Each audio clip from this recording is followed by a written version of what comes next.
Imu vai matar o Somers e o Killingham e também vai perder o corpo da Gunko até o final de Elbaf, dando lugar a novos deuses que você já conhece. As evidências estão todas aqui. E no melhor estilo One Piece, teremos antigos vilões retornando para tomar um papel gigante na obra. Para começar, a gente sabe que a paciência do Imu agora está no limite. No capítulo 1148, ele assume o controle de vez da Gunko e muda completamente o cenário da batalha. Mas isso só acontece porque ele já chegou ao limite da paciência.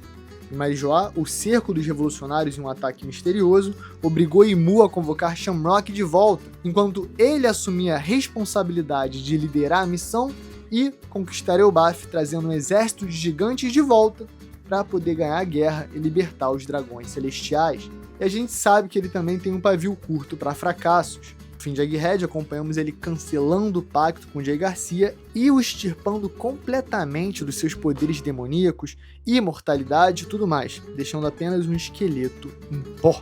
E a energia em Elbaf não mudou tanto assim, até porque uma das primeiras coisas que ele faz em Elbaf ao assumir o controle da Gunko é questionar o Killingham e a capacidade dele com os pesadelos bufados. Fora a pressão que está sendo feita, o flashback recente explicou com bastante detalhes como funciona o pacto, sobre a questão dos 3 níveis e também as diferentes restrições que eles acarretam. E sendo prático, isso é um indício do autor que ele vai usar esse recurso no futuro. E para isso acontecer, eu imagino que a gente vai ter algumas vagas aparecendo. Aliás, a gente já tem um precedente claro para isso, num nível até superior. Quando Jay Garcia perde seus poderes, o seu posto, a sua vida em Egghead, abre a vaga para Figarland Garlin, e a roda não para de rodar, porque o próprio Garlin, como comandante supremo dos Cavaleiros de Deus, pode ter aberto o posto que será ocupado pelo seu sucessor, e não vai ter nepotismo dessa vez, porque não vai ser o seu filho, Shamrock. Sim, eu tô falando do demônio celestial Don Quixote do Flamengo, e hoje vamos cobrir não um, não dois, mas 3 novos Cavaleiros de Deus pós-Elbaf. E tu vai deixar o like, vai se inscrever imediatamente. E Alanzito, sem mais delongas, já chama a vinheta. Deixa o like aí, vagabundo.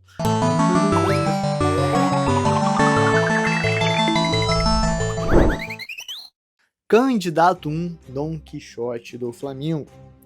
Até o fim de Elbaf, eu acredito que Somers e Killingham vão fracassar e vão sofrer o mesmo fim de Jay Garcia. Pensando em uma dessas vagas livres, Imu tá cansado do processo aristocrático e incestuoso que levou um grupo tão incompetente. Perdendo a hegemonia em Marijoá e precisando de mais poder bruto contra uma ameaça não vista desde Rocks, Imu sabe exatamente com quem ele pode fazer um pacto que levaria os Cavaleiros de Deus para um patamar nunca antes visto. Alguém que tem algo que faz tanta falta aos Cavaleiros e que fez muita falta lutando contra o Roger. Don Quixote do Flamengo. Eu vou te lembrar de alguns fatos. Do Flamengo está preso em Impel Down. Depois de uma derrota em Dressrosa para o Luffy, ele continua lendo os jornais e gargalhando, aguardando um momento de caos, de loucura, aguardando alguma coisa. Só por esse lado, ele já se torna um bom candidato, porque os prisioneiros de Impel Down são completamente descartáveis. Só na fuga do Luffy e companhia na rebelião pré-time skip, a gente viu Magellan matar centenas de prisioneiros e ficou por isso mesmo. Então o Doflamingo tem um interesse grande em sair dali, mesmo que não seja a situação ideal. Mas ele não é um qualquer. Toda a sua temática parece gritar por esse momento. Afinal, a sua alcunha é Demônio Celestial, o que muito bem poderia ser a descrição da vaga ou do cargo de Cavaleiro de Deus. A gente tem toda aquela semiótica sobre os deuses do mundo na verdade são demônios, sobre virar o mundo de cabeça para baixo, sobre os inimigos naturais de Deus são os D. Tudo isso encaixa muito bem em o que Don Quixote do Flamengo representa, até porque na história ele é uma amálgama de toda a maldição e maldade que os dragões celestiais fizeram e que ele trouxe também para Dressrosa na sua própria versão do apocalipse de controle promovido por Imu. Mas cara, é só o começo, tem mais camadas que tornam essa combinação perfeita. Segura. O Doflamingo já tem o sangue de dragão celestial, mas por ser filho do Don Quixote Homem, que abriu mão do lugar da sua família na Terra Sagrada, ele é um Tenryubito renegado, odiado e perseguido pelas pessoas da superfície e completamente desprezado pelo resto dos deuses desse mundo. Mesmo assim, a história dele é uma versão sombria do que há de pior em Marijoá. O simbolismo é muito poderoso. Depois de ser perseguido e passar as piores tragédias da humanidade com a sua família, ainda criança, ele decide promover o patricídio. Essa cena é muito pesada, porque além de ser o próprio pai, Homem também é o símbolo de uma bondade inocente que é simplesmente destruída pelo Doflamingo ainda criança, representando a frieza e cinismo que o acompanham pelo resto da vida. Traços de psicopatia, mesmo que ele ainda traga alguns elementos romantizados na sua vida, como o carinho pelos membros da sua nova família, a sua tripulação pirata. A gente não precisa se aprofundar completamente no personagem, mas a gente sabe que ele traz ali alguns elementos que o faz se sentir bem, feliz e bondoso, mas que no fundo ele tem bastante noção do quão cruel e demoníaco ele realmente é. Mas falando de sangue, a gente viu como Shanks foi aceito rapidamente pelo Garly e companhia, mesmo já sendo um pirata e tendo navegado com Roger por anos. Então, de certa maneira, faria sentido do Doflamingo ter algum tipo de reconhecimento ou facilidade em relação a um completo estranho, mesmo que isso não seja exatamente um limitante, como a gente vai comentar também nesse vídeo. Agora, outro ponto, e esse é um dos mais importantes, em especial se você está ligado no nível de poder: o Haki do Rei.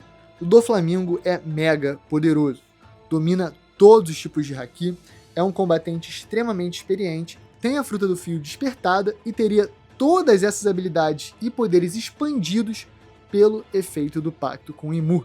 Don Quixote, hipoteticamente como um Cavaleiro de Deus, teria uma arma que bateria de frente com Gaban, Roger e companhia, que é o Haki do Rei. Os Cavaleiros de Deus que não tinham essa habilidade simplesmente foram solados pela tripulação do Roger. Não que um Doflamingo hipotético também não seria eventualmente, mas no momento atual da obra, com o Haki do Rei, a gente sabe que seriam outros 500. Agora mesmo, no presente, a gente viu o Sommers tomar um pau do Gaban idoso justamente pela sua vulnerabilidade a técnicas com o Haki do Rei. O Doflamingo não teria esse problema. E como a gente está falando de alguém com Haki do Rei, a minha teoria é que justamente por isso, aliado a seu sangue nobre, Doflamingo se tornaria o comandante supremo dos Cavaleiros de Deus. A gente sabe que ele é um cara muito ardiloso e quem sabe até ele não poderia botar isso como uma condição para sua entrada. Seria poético na história. De certa maneira, ele poderia capitanear a sua equipe como capitaneou a sua tripulação no passado. Isso bateria também com as lealdades e o pragmatismo que ele demonstrou durante a sua história no mangá. Mesmo sonhando em se tornar rei dos piratas, ele ainda sabia agir como um subordinado do Kaido e soube recuar também da batalha contra o Kuzan em Punk Hazard. Então, justamente por não ser um completo maluco, essa vaga cairia como uma luva para o Doflamingo. E aí a gente tem uma conexão final que eu acho que encaixa muito bem, que envolve a questão da sucessão política aristocrática da família Don Quixote. Um enredo que Oda não necessariamente vai tratar ali em primeira pessoa, mas que ele ama trabalhar por trás dos panos e que eu amo notar. Olha isso. Figarland Garlin foi o responsável por julgar e crucificar Don Quixote e Miosgard após o Reverie. Considerando que o Homem e essa parte da família já foi exilado, tendo todos morrido, e só sobrado o Doflamingo, que é o único parente dele que a gente conhece, já foi julgado e crucificado, o que sobra para os Don Quixote? Seria muito interessante se o contrato oferecido ao Doflamingo viesse com uma cereja no bolo.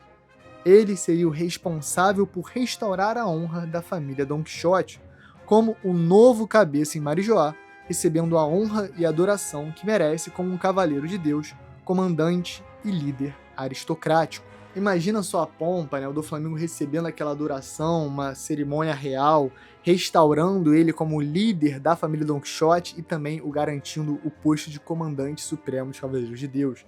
Seria uma trama política deliciosa para tratar em One Piece, em especial porque ela carregar uma ironia muito brutal pro vilão, que é o quê? Ele ia estar saindo de uma prisão para outra no final das contas. A gente sabe que, mesmo com a pompa, com a roupa, com os poderes, ele no final das contas ia estar sendo um súdito do Ymur, que é tudo que ele nunca quis ser. Ele quer ser rei dos piratas, o Doflamingo tá sempre tramando para isso. Então, no final, uma prisão que não importa onde você esteja no mundo, você tá sujeito a ela, ao controle, aos poderes, à vontade de Ymur, eu acho que é o final perfeito para esse personagem trágico, cruel e fascinante. De volta no meu mangá, por favor. Don Quixote Doflamingo 2. Rob Lute. Depois de ser derrotado em Egghead pelo Zoro, Rob Lute tem uma interação mega curiosa com Marcus Mars. Como um bom soldado, ele passa todas as informações do inimigo E aí, no fim, como um cachorro que pede petisco, ele implora que Marcus Mars tente poupar a vida do seu aliado, Kaku. Marcus Mars responde que vai ser difícil, afinal, ninguém tá por aí andando e pensando em não pisar em insetos, tu só pisa e segue o baile. É nessa pegada que o nosso soldado invernal de One Piece vai continuar batalhando até o fim, servindo tragicamente o governo mundial. No momento na história, o Oda já revelou que ele tem uma fruta muito poderosa e despertada, que é a fruta do leopardo. Depois de, entre aspas, bater de frente ali com o Luffy e com o Zoro no Egghead, a gente sabe que ele tem um nível de poder muito alto e que seria interessante ele ser reutilizado na obra, já que Oda vem trazendo ele desde Enies Lobby. Pós-Elbaf, um posto ideal seria como um cavaleiro de Deus, mas pela trajetória do Lute na história, eu acho que isso não seria simplesmente uma promoção ao que ele encararia assim. Na verdade, seria um grande sacrifício. A gente viu a história de capa da CP9 pós-Enies Lobby. E essa história de capa, que muita gente não lembra, foi responsável por humanizar muito daqueles vilões e torná-los algo diferente, um pouco cômico, um pouco realista. E desde então a gente vê entre eles uma certa camaradagem, uma certa parceria que o Oda ama cultivar. Vendo agora o último exemplo sendo o Lute lá em Egghead. Um símbolo de um desenvolvimento de personagem absurdo, afinal ele se considerava apenas uma máquina de matar do governo, sem nenhum tipo de laço, sem nenhum tipo de afeto, que era simplesmente um buraco negro de violência e ordens. Agora não, agora ele realmente se importa com seus colegas.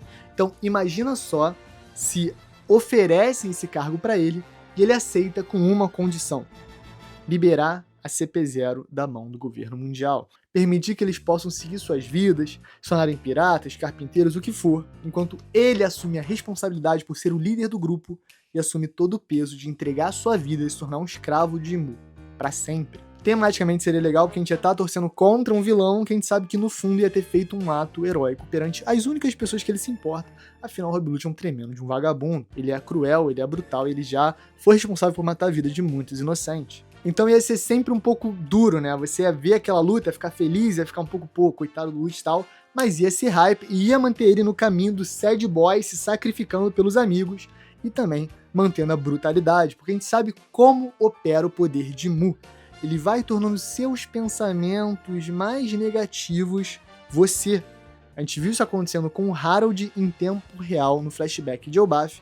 Imagina o que isso não ia fazer na cabeça do Doflamingo e também na cabeça do Lute.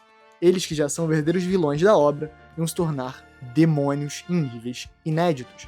Que ainda tem alguns simbolismos menores, como por exemplo, Rob Lute vem aí de roubar luz, né? Ladrão de luz, uma coisa poética, temática que Oda trouxe para a história Enies Lobby, e agora fica ainda mais forte sabendo que Nika é o deus do sol, que o Rob Lute tem a fruta despertar, o despertar dele tem aquele arco de nuvem negra, tem aquela coisa ali, ele vai roubar a luz, o Luffy é a luz e tal, pá, o Rob Lute, esse duelo icônico, e pô, Lute versus Luffy, gente. É um dos clássicos de One Piece, e ter ele ainda mais pra frente na obra, eu acho que seria bem legal. E aí, se a gente vê nessa barganha faustiana, desse pacto demoníaco contra a vontade, né, sacrificando muito para obter ali uma pequena luz, a York vai pro caminho contrário, porque a York é o personagem surpresa que vai se tornar o Cavaleiro de Deus no futuro, assim que Imu perdeu o controle da Gunko. Ah, Derek, como assim? O Imu tá na Gunko e tal, Imunco, lá, home office e tal. Calma, pai. Porque eu acredito que até o final de Elbaf, Imu vai perder o controle da Gunko e, através do poder da música, Haki do Amor, através da interferência do Brook, ele vai acabar conseguindo extirpar Imu do corpo da princesa Shuri. A gente vai ter todo o enredo ali envolvendo o passado dos dois, entendendo o que aconteceu nos últimos 80 anos. E aí, já que vai abrir essa vaga, alguém que quer muito ela vai assumir o posto. A York, lá no início de Egghead, traiu todo mundo. Ela revelou pro Vegapunk que o plano dela era se tornar um dragão celestial, então 3 meses antes do incidente, ela já estava lá em Marijoá, oferecendo seus serviços de agente dupla. Completando sua trajetória, ela vai ter o seu desejo, vai se tornar um Tenryubito, mas isso não vai ser de graça. Em troca, um pacto demoníaco, nível 3, nível 2, que seja, mas o fato é que Mu vai entrar no corpo da York e vai conseguir controlá-la e vai usá-la para seus planos do mal. E o potencial disso é completamente devastador para o mundo de One Piece. A gente está falando de alguém que tem o cérebro mais poderoso da obra. A gente sabe que os satélites são equiparados em inteligência e também dividiram muito conhecimento enquanto ainda estavam conectados. Se Mu entra nesse corpo, de alguma maneira, pela capacidade biológica da fruta e tudo mais, conseguisse usar essa inteligência além do comum da York para o mal, você simplesmente está revelando no mundo de One Piece um poder que vai desafiar os limites da física, porque o Imu já tem energia infinita. Não precisamos nem entrar em questão de Mother Flame, impacto do abismo, em poderes da York, em coisas do gênero. O potencial é surreal. E claro, ia estar cumprindo o arco narrativo da personagem de se tornar um dragão celestial, mesmo contra o que é realmente mais sensato, mais viável, porque uma pessoa que pode ser a mais inteligente do mundo, se não tiver sabedoria e sensatez, vai se dar mal. E esse também é o tema da York, afinal ela tem a ganância absoluta. Para finalizar, o combo dos três eu acho que faria sentido porque contemplaria diferentes motes dos dragões celestiais e que o Imu tem interesse. Doflamingo ia ser um líder com o haki do rei, que também ia representar uma restauração aristocrática política dentro dos Tenryubitos, depois de um abalo muito forte das instituições e tudo que Imu representa, com o cerco dos revolucionários e toda a instabilidade no Novo Mundo. Lute ia representar um braço militarístico, um soldado fiel e leal, que tem ali em contrapartida os seus aliados, claro, sempre sob o risco e sob o poder de Imu, se ele não andar certinho na linha. Um pacto que vai ser seguido por Imu não vai ser seguido, o Rob Lute muitas vezes ele pede e é só sacaneado no final. Então continuaria fazendo sentido com a história do personagem. E por último, claro, a York trazendo uma visão militar, mas também, em especial, tecnológica, que os Cavaleiros de Deus talvez não tenham a essa altura. Curiosamente, eu acho que essa ruptura com o sistema aristocrático também ajudaria muito Imu, que claramente não tá dando certo, os caras não são incompetentes de hoje, mesmo com o Imu botando eles 3, 4, 5 gols na frente no placar. Então, galera, comenta aí o que vocês acharam dessa teoria da minha própria cachola, os novos Cavaleiros de Deus pós-Elbaf. Eu sei que eu tô indo à frente, tô indo longe, mas eu acho que essa tem chance de ser cravada. Ah, então, antes de ir embora, galera, se hoje é dia 10 de fevereiro, terça-feira, hoje é aniversário do Duda, amigaço meu, amigaço de infância, de criancinha. Bro, tamo junto, feliz aniversário, 30 for 30, o bonde não para de crescer. E é isso, galera. Tamo junto, um beijo, um queijo, mesmo.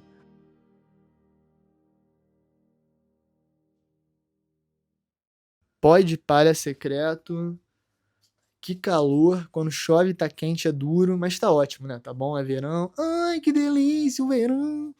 Vamos pra cima.